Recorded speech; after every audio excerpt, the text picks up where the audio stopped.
Çeşitli kondisionerin içərisində olanlar. Bir dənə diqqətlə baxın. Və təmiz kondisionerin içərisi.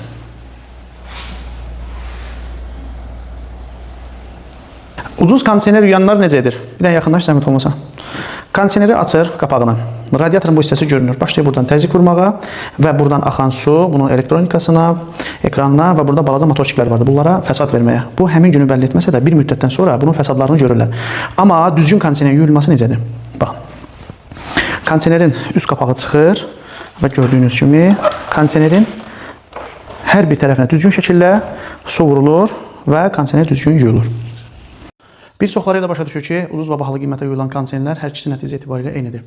Dəyərli dostlar, biraz öncə sizə göstərdiyim kimi ucuzda yuyulan kondisionerlərin hansı hissələri yuyulur və ona cavabdeh duran hər hansı bir şəxsin olmamasıdır və yaranan fəsadlara görə öhdəlik daşımır. Yaxşı olardı ki, siz servisinə və yaxud cavabdeh şəxslərlə əlaqə saxlayıb kondisioneri yuduzdurarsınız, amma mütəxəssis olma şərti ilə.